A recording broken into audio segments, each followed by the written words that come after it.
C'est un plaisir de vous retrouver très nombreux pour suivre cette dernière édition du journal télévisé sur la radio-télévision nationale congolaise. Mesdames et messieurs, bonsoir et bienvenue à cette grande édition du journal sur la RTNC.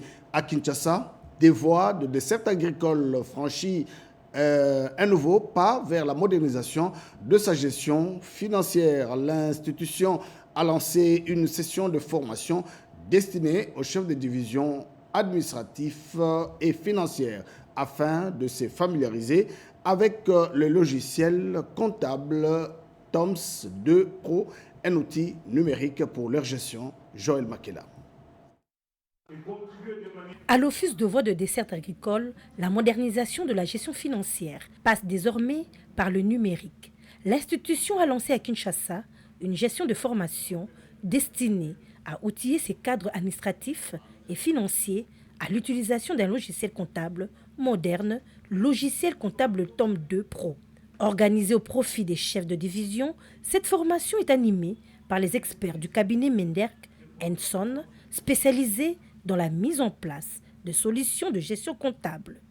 La cérémonie d'ouverture s'est tenue en présence du directeur général Cléophas Badiachile Katumba, qui a encouragé les participants à s'approprier ces nouveaux outils pour améliorer la transparence et l'efficacité dans la gestion des ressources. Cette formation, non seulement nous donnera la possibilité d'améliorer la qualité de notre gestion financière, mais également de garantir une meilleure traçabilité des opérations, une fiabilité accrue des données comptables et une plus grande efficacité dans la production des rapports financiers.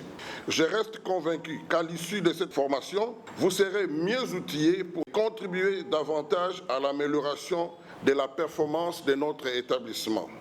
Par ailleurs, cette session de formation bénéficie de l'appui financier du Fonds national d'entretien routier, partenaire engagé de la modernisation de la gestion des infrastructures routières. Une initiative qui marque une nouvelle étape vers une administration plus performante et adaptée aux exigences de la gestion moderne.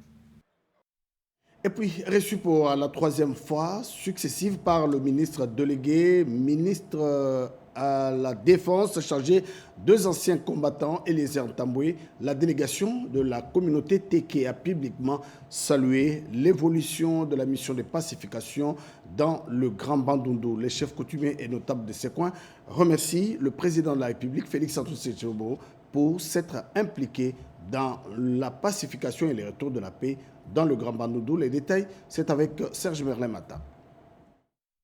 L'évolution de la situation sécuritaire et la promotion de la paix dans les Grands Bandundu, les sujets étaient au cœur de cette rencontre au cours de laquelle le ministre délégué à la Défense nationale, chargé des anciens combattants et les Etambouis, a brièvement expliqué à ses hôtes les stratégies mises en place pour le retour de la paix dans l'espace Grand Bandundu, et les Etambouis les a conviés par la suite à faire pleinement confiance au gouvernement de la République dans ses efforts pour rétablir la sécurité sur l'ensemble du territoire national. Lors de leurs échanges, les chefs traditionnels et notables Téki ont rassuré les ministres délégués à la Défense nationale chargés des anciens combattants de leur accompagnement pour la réussite de sa mission lui confiée par le président de la République, Félix Antoine Tshisekedi Tshilombo. Au sorti de l'audience, les raccordés, très convaincus, la délégation des chefs traditionnels et notables Téki a mis en garde tous les tirets de ficelle autour du conflit entre les Téki et les Yaka. Les ministres délégués à la Défense nationale, chargés des anciens combattants et les Etambouis et ses hôtes ont tous réaffirmé leur détermination à œuvrer pour le retour de la paix durable dans cette partie du pays. Une probable prochaine descente des ministres délégués à la Défense nationale dans l'espace Grand Bandundu est envisagée dans les prochains jours. Et puis nous allons nous rendre dans le Kasaï oriental. Le tronçon routier Mbujimai-Kabeya-Kamanga est dans un état de dégradation très avancé et inquiète les usagers de cette route de passage dans ces coins de la République. Le député national Edi Mundela Kankou a lancé un appel au ministre des Infrastructures pour la réhabilitation rapide de cette route d'intérêt national. La route nationale numéro 1 reliant la ville de Mbujimaï, Kananga, passant par Kabe et Kamonga, est dans un état de dégradation alarmante. À Katende, tronçon vital pour le transport des marchandises et de personnes, est devenu un véritable casse-tête pour les usagers et les camionneurs. Cette route nationale nécessite une intervention rapide. Le député national Edi Mundela Kankou, de passage à Kabe et Kamonga, lance un SOS pour la réhabilitation de cette voie essentielle pour la province. Nous sommes sur la route qui mène vers Moupompa, au village du chef de l'État. Excellence, Monsieur le ministre des ITPR, voilà l'état de la route qui mène au village du chef de l'État. Je sais que cette route est prévue pour une prise en charge, mais je vous demande un peu avec beaucoup de célérité pour que l'on puisse envoyer une équipe pour qu'ils puissent aménager cette route. On a trouvé des camions qui se sont embourbés, qui ont fait 3-4 jours ici sur place. Et même que là devant, il y a un tracteur qui est complètement embourbé. Donc, s'il vous plaît, Excellence, Monsieur le Ministre, cette route est une route vitale qui va jusqu'à Moupompa et jusqu'à Kananga. Sa réhabilitation est essentielle pour le développement économique et social de la province du Kasaï oriental. L'élu de Kabe Kamonga pense que le temps presse et pour éviter le pire, il faut vite agir. Et puis nous allons parler politique. Cette fois-ci, ça nous amène à Bunia, la jeunesse de l'Union pour la démocratie et les progrès social. Tshisekedi, alors d'un meeting, lançait un appel solennel au retour de la paix. Le dignitaire d'État, Saïdi Chichombo Mali, il était l'invité de cette matinée, a mis l'accent sur la nécessité de tourner la page des violences armées en Ituri. C'était lors d'un meeting populaire organisé à Bunia ce samedi 7 mars par la jeunesse de l'IDPS Tshisekedi, Fédération de l'Ituri, et le dignitaire d'État Saïdi Chichombo Mali a lancé un appel en faveur de la paix en province de l'Ituri, gage de la stabilité pour son développement. Il a exhorté le leader communautaire à se désolidariser définitivement de groupes armés locaux afin de permettre les retours durables de la stabilité et du développement. Nous venons aujourd'hui pour sensibiliser la jeunesse de se désolidariser avec des groupes armés qui endeuillent l'Ituri. Saïdi Chichombo a invité la population de l'Ituri à soutenir les efforts de paix du président de la République, Félix Antoine Tshisekedi Tshilombo, mis en œuvre en province par le gouverneur militaire, le lieutenant-général Luboyanka Shomadjoni. De son côté, le président de la jeunesse de l'UDPS, Tshisekedi, Fédération de l'Ituri, a exprimé sa gratitude envers Saïdi Chichombo Mali pour son soutien financier et matériel ayant permis l'organisation de cette grande activité populaire. C'est pour cette raison que nous avions pris l'initiative de parler à cette jeunesse pour que cette dernière ait une conscience patriotique pour défendre la patrie et non défendre les intérêts privés. Ce meeting populaire a rassemblé plusieurs jeunes militants politiques et habitants de Bunia venus écouter le message de paix et de cohésion sociale. Merci à Junior Selemani pour ce reportage. Nous allons rentrer à Kinshasa. Le nouveau comité de gestion des Transco était autour des responsables de chaque département pour donner les directives pour la bonne marche de cette entreprise de l'État. D'autres détails avec Pierre Mboui-Saïdi. C'est dans l'appropriation des axes phares de la feuille de route du vice-premier ministre en charge des transports Jean-Pierre Bemba Gombo dans le secteur routier que le directeur général ad interim de l'établissement public de transport au Congo Transco, Jérémy Kiloubi Matondo, a présidé sa toute première réunion du comité des directeurs au dépôt 1 de Massina Siforco.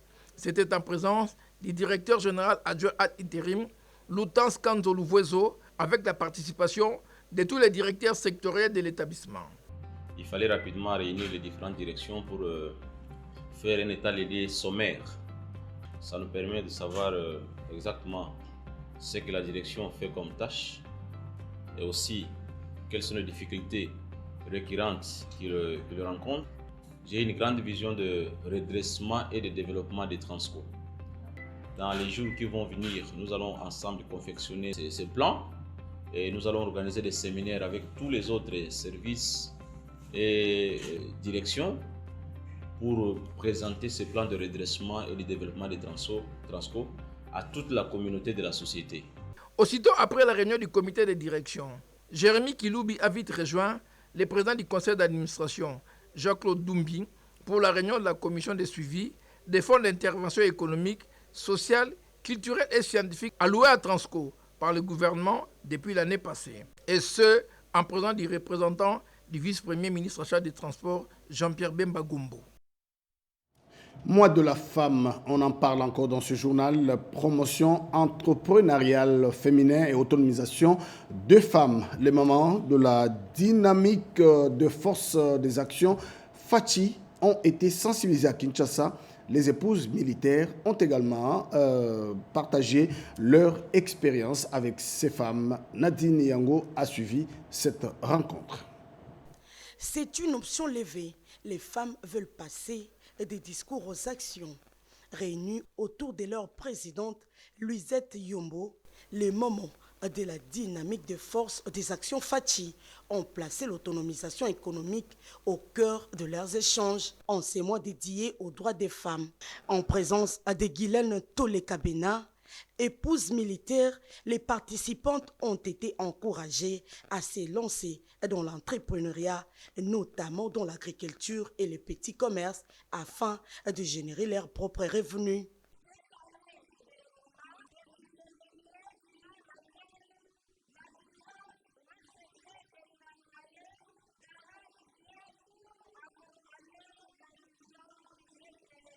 La femme doit accompagner la vision de son mari. Pour ceux qui sont mariés, ceux qui ne sont pas mariés, ils doivent se prendre en charge eux-mêmes à travers de petits travaux. Il n'y a pas de sauts métiers, il n'y a que de sauts gens. Tenons-nous la main afin de valoriser nos actions. Moment symbolique de la rencontre, la remise des cartes de commande de pain aux mamans.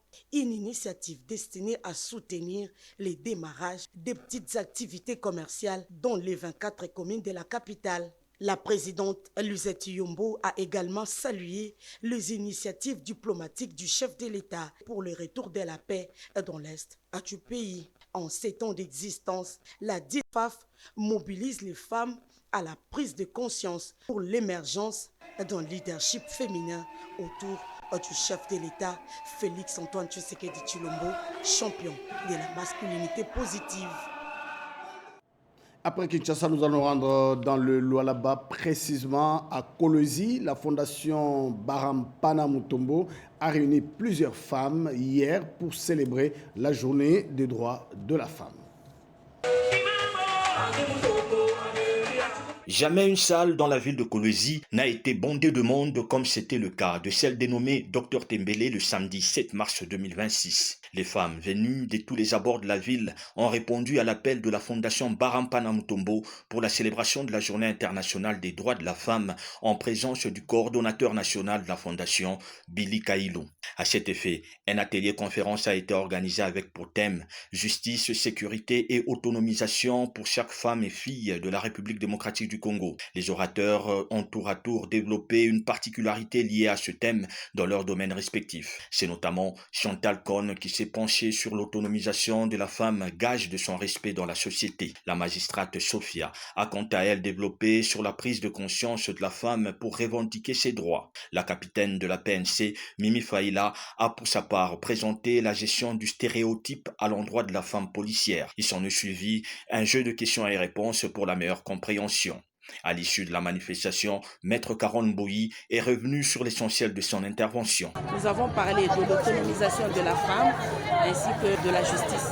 La femme doit se prendre en charge. Nous sommes venus demander aux femmes de prouver qu'elles sont aussi capables de faire ce que les hommes font pour obtenir cette autonomisation dont on parle. C'était une occasion pour les femmes de la Fondation de remercier leurs parrains. Remercier d'abord son courage, sa détermination, dans l'engagement qu'il a pris envers la femme. Nous accompagnons avec engagement total l'honorable Andy Barampana Mutombo pour les droits de la femme et l'autonomisation de la jeune fille. Des cadeaux constitués notamment des pagnes et de quoi célébrer leur journée leur ont été remis. Et puis, notre vol informationnel va nous amener à Massimanimba. Nous sommes dans les Kwilu à l'occasion de la Journée internationale des droits de la femme. La cité de Massimanimba a vibré au rythme des activités dédiées à la promotion de la femme congolaise. Une initiative portée par le président du conseil d'administration de la régie de voies aériennes, Trifon Kinke Mulumba. À Massimanimba, l'ambiance était festive ce 8 mars 2026, à l'occasion de la célébration de la Journée internationale des droits de femmes. Les jeunes filles ont répondu massivement à l'appel pour commémorer cette journée dédiée à la promotion et à la défense de leurs droits. Les activités ont débuté par une messe d'action de grâce célébrée à la paroisse Saint-Paul de Massimanimba. Un moment de recueillement et de prière avant de laisser place aux activités de sensibilisation. Par la suite, les participantes ont été sensibilisées sur l'importance du respect et de la promotion des droits de la femme. Plusieurs autorités locales, parmi lesquelles des élus du territoire ainsi que l'exécutif territorial, ont pris part à cette rencontre. À l'occasion de la Journée internationale des droits des femmes, nous vous adressons notre très sincère et chaleureuse félicitations pour avoir honoré Massimanimba par la publication de votre ouvrage intitulé « L'histoire du Congo de Mobutu Tshisekedi, ce que je sais ». Présentes à cette cérémonie, plusieurs autorités nationales et territoriales du Parti pour Action ont rehaussé de leur présence la célébration de la Journée internationale des droits de femmes organisée à Massimanimba par le professeur Trifon Kinke Mulumba, autorité morale de cette formation politique. La journée s'est clôturée par la distribution de pannes aux femmes, un geste symbolique de reconnaissance et de considération envers celles qui contribuent activement au développement de la communauté. Et puis, puisque nous parlons, les mois de la femme, nous allons nous arrêter un moment donné pour voir ce que la femme est capable de faire. Concilier les tâches ménagères et le travail dans la capitale reste une véritable couvée pour de nombreux foyers, en particulier pour les femmes. Une laverie automatique vient d'être montée pour pallier aux difficultés ménagères liées à la lessive, gérant une solution impeccable pour donner aux femmes la manière de s'adonner au travail du foyer. L'exercice paraît simple mais fastidieux. Laver les vêtements à la mer reste le quotidien de nombreux ménages.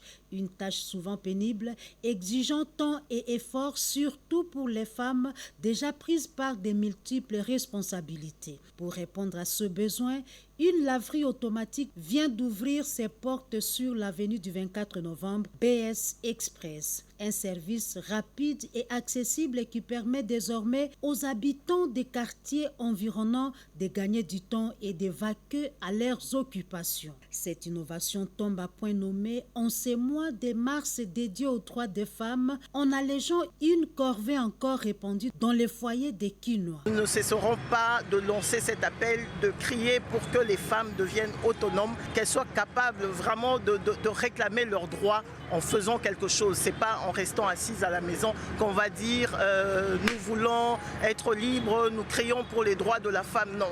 Derrière cette initiative, Odette Moussaou, une entrepreneure congolaise déterminée à proposer des solutions pratiques au quotidien des habitants de la capitale. Nous avons constaté qu'il y a beaucoup de personnes qui font nettoyer, même par des jeunes gens qui passent en disant Bilamba Tonika.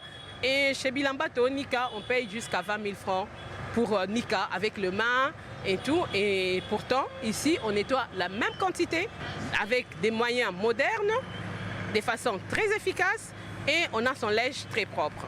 Kinshasa, cette mégalopole de plus de 15 millions d'habitants, a franchi un pas vers des services plus modernes, offrant une alternative efficace au lavage traditionnel. Et puis ces reportages de Joséphine Liondo nous amènent à ce que Rodin Panda nous propose ce soir. Les filles issues de quelques écoles de Kinshasa ont bénéficié d'une séance d'encadrement et d'apprentissage sur comment oser entreprendre et peser grand au-delà de la formation scolaire qui peut parfois bloquer leur épanouissement. Nous allons voir ces détails avec Rodem Panda.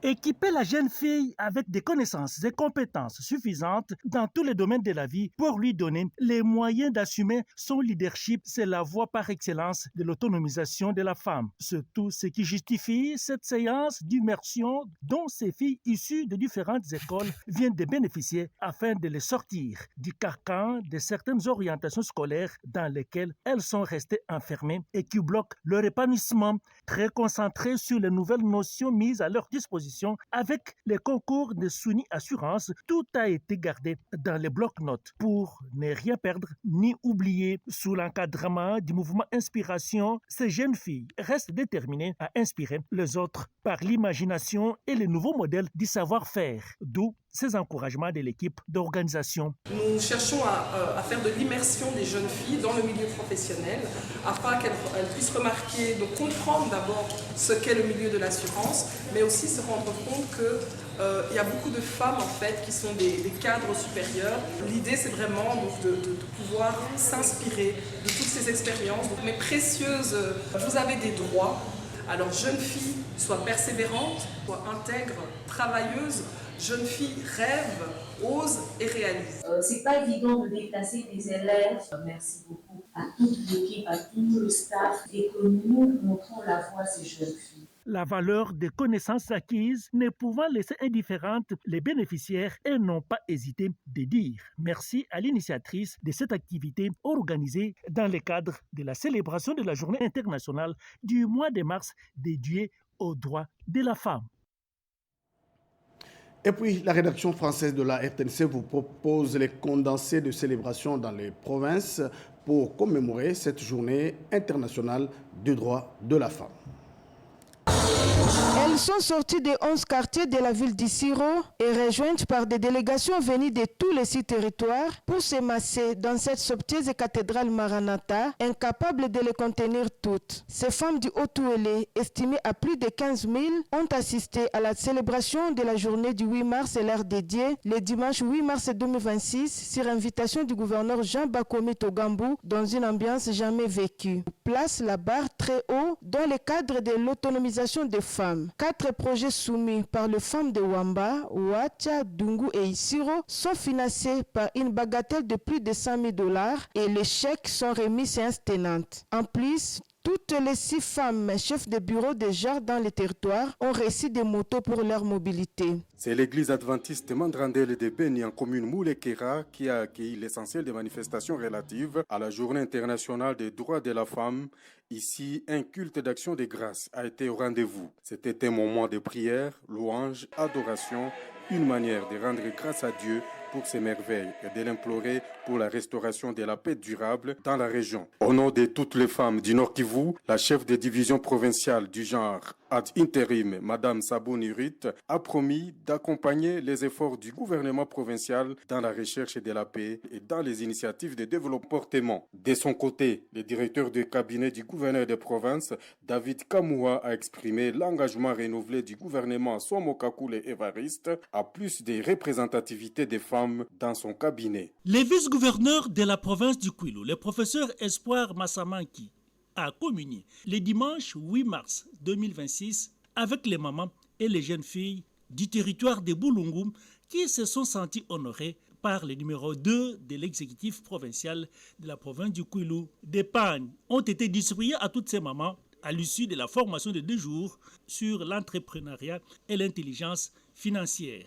La prière eucharistique dite à la paroisse catholique Notre-Dame de Fatima a accompagné cette manifestation du 8 mars, avant la remise des brevets aux mamans qui ont participé à la formation.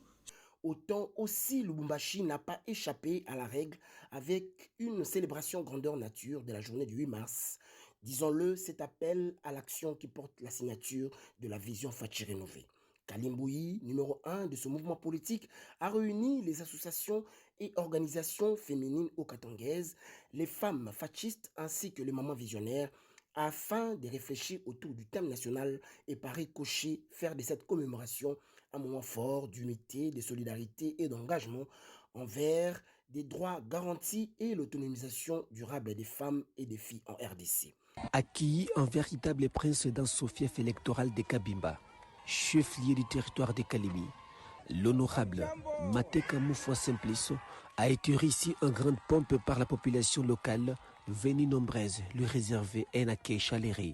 L'objectif principal de sa descente à Kabimba était de tenir une promesse faite à la population, électrifier l'hôpital de Kabimba qui était plongé dans l'obscurité depuis plusieurs années. Pour concrétiser cet engagement, l'honorable a apporté avec lui plusieurs matériels et équipements électriques destinés à améliorer le fonctionnement de cet établissement sanitaire.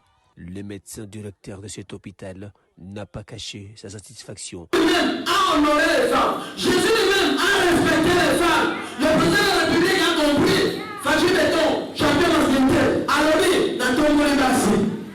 Nous sommes les moments d'Alobi, les filles de Jérusalem ont raison.